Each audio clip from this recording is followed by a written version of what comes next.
I have tried to tell the beauty and wonder I had seen on this trip.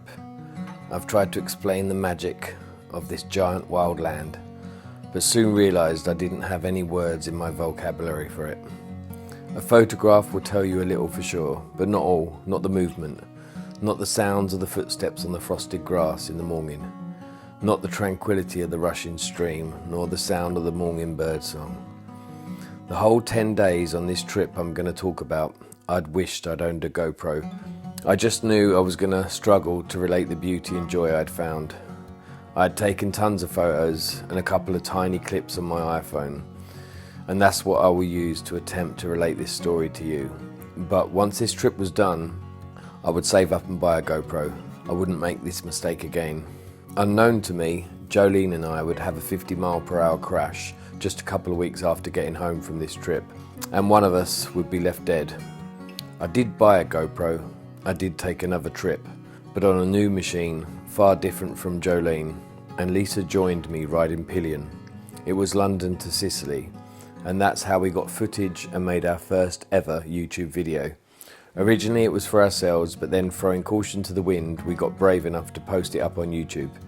So in a way, without this trip I'm going to tell you about, I wouldn't be making videos now. On this trip I got robbed again for the second time in my life. It was the most wonderful thing, and it happened to me at the most perfect moment. Everyone should get robbed at least once. After the whole lockdown drama, I was desperate for an adventure. I'd set my sights on the far north, Scotland. I wanted to do the North Coast 500. I asked a few friends if they were up for it, but no one was. They all had their reasons. But I'd made up my mind to go, so it was going to happen, and I was going alone. My mum used to go to Scotland a lot, as she was a wildlife photographer. Though I'd never been as a child, nor as an adult, it was about time for me to go. I had thought about it on a motorcycle a few times, but when my kids were young, the money was super tight. When I did start taking longer trips on my chopper, I'd always head for the sun, play it safe. Having no front fender, when I got wet on Jolene, I got drowned. I had no good rain gear back then.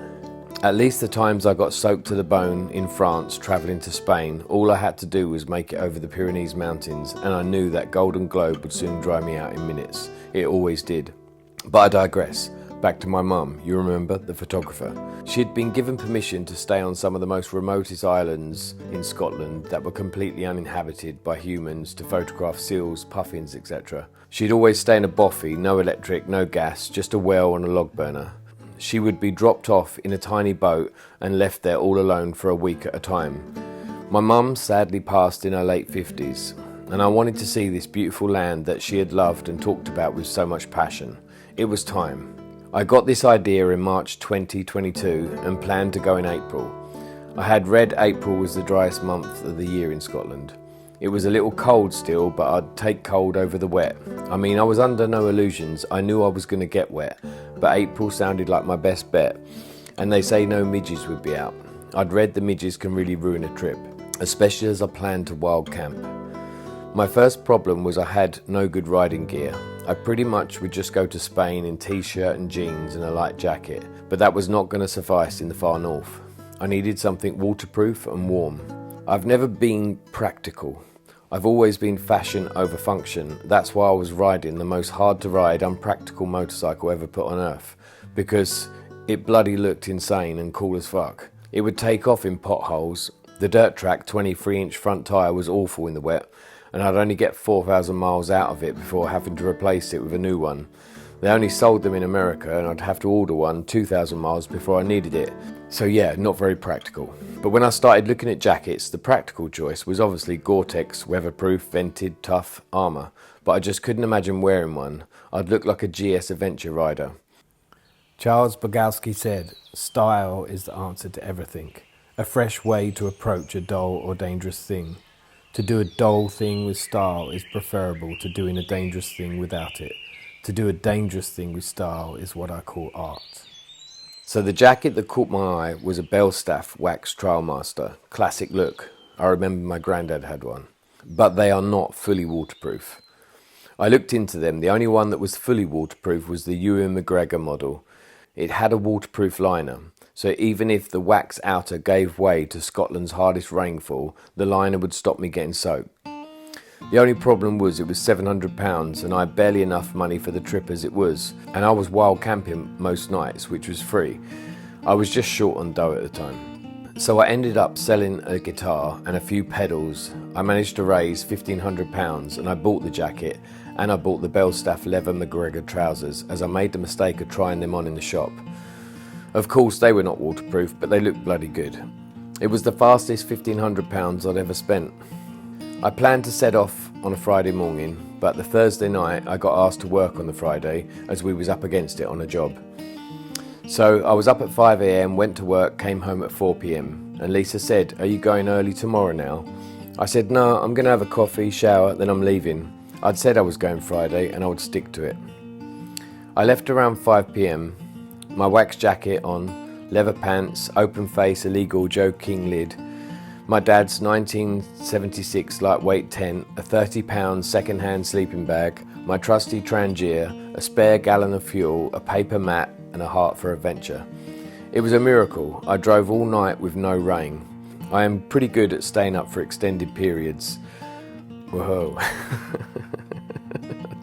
Just listen to how that sounded.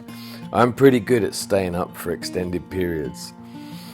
I once stayed up for 3 nights in a row in New York City when I was on tour with my band. So driving overnight was not an issue to me. It was bloody cold, as I only had summer gloves on, no heated grips, open face lids, not great for warmth either. But I made it. I had a lot of petrol stops on the way up, as Jolene only had a 2-gallon tank and would only get about 60 to 70 miles on a tank. I got into Scotland around 1 a.m, but had real trouble finding a place to camp. Everywhere was so built up where I'd ridden into. I mean, not known to me, the wild camping is really more typical further north. So I wandered around looking for somewhere to camp till 4 a.m. Eventually I just found a lay-by on a fairly quiet road with a little grass, just enough to put my tent up. It wasn't ideal, but I pitched up. It was 4:30 a.m. when I crawled into my bag. I'd been up around 24 hours. I tried to sleep, but before I could, these bright lights lit up the tent, and then a whoosh of wind went past and almost blew it down. Then it would just repeat every few minutes or so. I stuck my head out to see what the hell was going on and realised I was on quite a main road after all. It had got light enough to see now. I was opposite some houses as well, and a lady was looking out of her kitchen window and looking at me in pure disbelief. Then another lorry came whizzing by, and the driver double took as he saw me. I don't think anyone here had ever seen a wild camper. I knew I could not stay, so I got up, packed everything away and made a really strong coffee. I checked my paper map, wrote down the names of the main roads I needed on a piece of paper and stuck it to my gas tank and set off. It was 5:30 a.m. Anyway, I went on to Loch Lomond, then Glencoe, but it was Easter weekend. It was absolutely packed. It was not how I'd imagined it at all. I'd seen videos of people riding that majestic road, but it was nothing like that. What I saw was just busloads of Chinese tourists parked blocking the road, standing with 20-foot selfie sticks. I kept on to Ben Nevis and it was still just as busy. I stopped in a garage to use the loo and it was 20 deep queue, so I just kept on and pissed up a tree when I got a chance. It slowly started to get quieter, and all of a sudden the people virtually stopped, and I found Scotland, the Highlands. It was there all along, I just had to get high enough. But yeah, I found it, and soon I was rolling along and going a few miles at a time without seeing a car. My heart lifted. I rode over the Skye Bridge and all around the Isle of Skye until I got to the furthest point, which was Wick. Then I put up my tent at 8 p.m. and fell asleep for 12 hours. I'd never slept 12 hours in my life. Over the next couple of days I rode up the west coast, Applecross, Blacknabar, etc. I found a lovely wild camp spot on a cliff just 5 miles outside of Poolwee. There was a hell of a night with really strong winds. There was frost on the grass in the morning and it was beautiful as I sat there cooking my breakfast. But since I'd left home, I'd had no rain whatsoever, another miracle. I discovered all the wonderful beaches on the north coast and it got more and more magical and more remote. One morning I was riding along and felt someone staring at me. To my left there was a golden eagle flying parallel to my bike, keeping up speed. He was just looking at me. I felt like I was in a dream. It was one of the most magical encounters with wildlife I've ever had. I tried to get my phone out my pocket, but with my gloves on it was impossible. Then all of a sudden the giant bird banked off to his left and peeled away. I pulled over and fucking cried my eyes out, thinking about my mum. Not sad, just that she would have absolutely loved it. I could almost hear her jumping around, grabbing her Canon camera and the shutter clicking 30 odd shots off in a few seconds. It was around this time I realised I'd not spoken to anyone in days, other than to buy my petrol in a gas station. I was talking to Jolene regularly. We were tight. We'd talk a lot and put the world to rights. But no, I hadn't actually had a conversation with anyone. That morning, I'd set off at 6 a.m. from the cliff top. I didn't pass another vehicle until 10 a.m, not a single soul. It was bliss, but I did keep praying the motorcycle would not break down. I mean, she was 33 years old and I'd rode her very hard for years now and racked up tons and tons of miles. Every morning I'd hold my breath as I woke up in the middle of nowhere and turned the ignition key. I pushed on all the way to John O'Groats. I took the iconic photo by the sign, and that night I actually got a hotel just for one night. The next morning I started heading down the east coast. I only got as far as Wick. I needed fuel, so I pulled into a garage there just by a roundabout. I filled up, went to pull out, and as I put the bike in gear, the gear shifter just dropped to the floor with a chink. I thought it just needed bolting on. I grabbed my tool roll, and then to my horror, as I looked closely, the gear shifter linkage arm had snapped. The weld had just snapped clean off. This was serious, I thought. I took some photos and sent them to my friend, Ron the welder. He confirmed the whole casing had to come off to be able to get to the weld to fix it, and told me it was probably close to a day's work for an experienced mechanic. I first rang the breakdown service I belonged to. I think this was out of panic. They couldn't believe it when I said how far away from home I was. I mean, I was literally as far away as it was possible to be from my house in the UK. I was told it would take around 3 to 4 days to get me home. I told them to hang tight, this would be my last resort. I had seen at least 3 BMW GS bikes on the breakdown lorries since I'd been on this trip, and the rider, each time sitting in the cab, had looked very miserable and depressed. I didn't want to be that person. I looked up on Google and to my surprise found there was a motorcycle repair shop in Wick, AMS Motorcycles. I rang them and a lovely lady answered straight away. I was shocked as it was Bank Holiday Monday, but I now know that's only in England, not in Scotland. She said her son would be out to see me in 20 minutes. I suddenly had hope. Around 10 minutes later, this nice guy showed up in a small van. He looked at my bike and told me straight away the casing had to come off to get at it and it was close to a day's work, but he could do it. But there was a catch. He was flat out busy for the next 3 to 4 days and he couldn't do it before. My heart sank, then he scratched his chin and said, "There is this one person who might be able to help you. He might say no, he's the best welder out there. He's completely mad, but he might just do it. His name is Robbie. I'll tell you what, I'll drive you and the bike to his yard. If he can fix it, I'll leave you there. If not, I'll bring you back here and you can call breakdown." We threw the bike in the van and set off to find Robbie. I suddenly thought I hadn't asked this guy how much to drop me at this Robbie's place. But I didn't want to ask now as it was too late. We was already in the middle of the journey. I didn't have much money, but I did have a credit card for emergencies.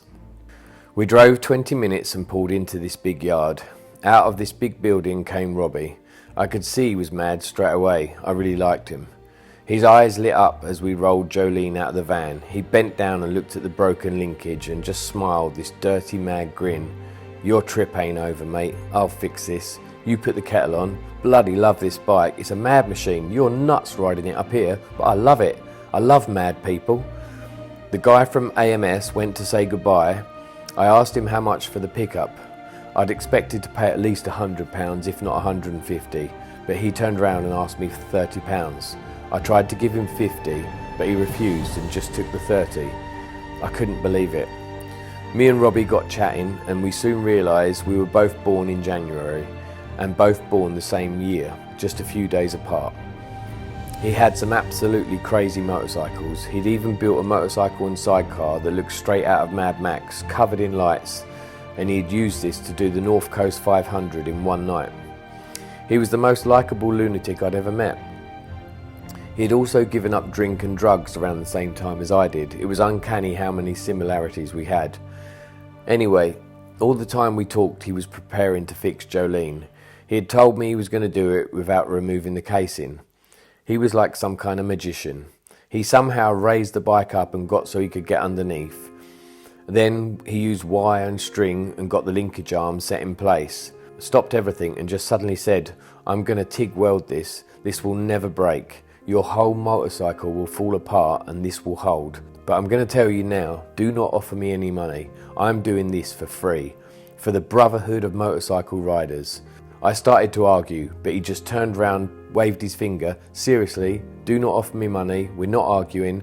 I want to fix your bike. It's a good thing for me to do this. You'll never forget this day and you'll never forget my name.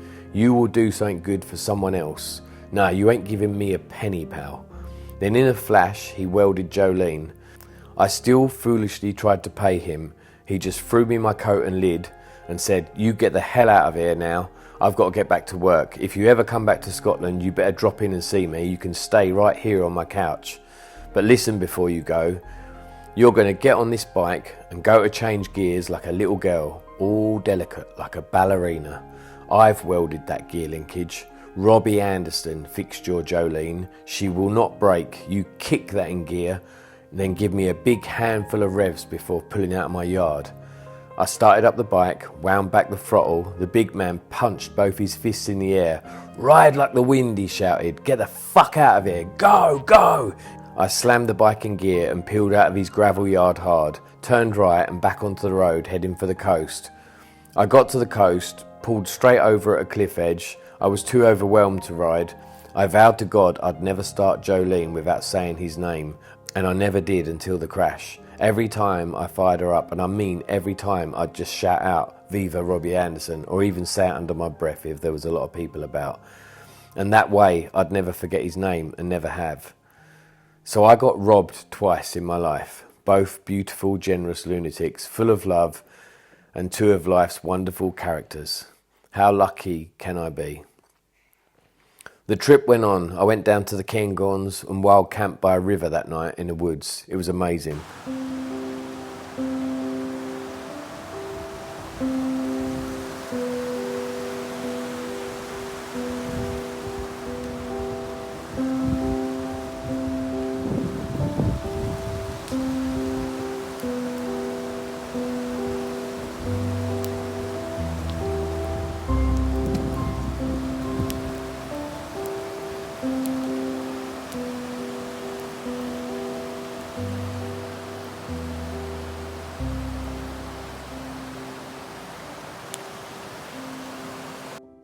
I went on to the Lake District and I went down to Snowdonia and camped there too. In Snowdonia it started raining and I suddenly thought this is the first drop of rain I've seen on the whole trip. So I rode the whole way around Scotland without a drop of rain.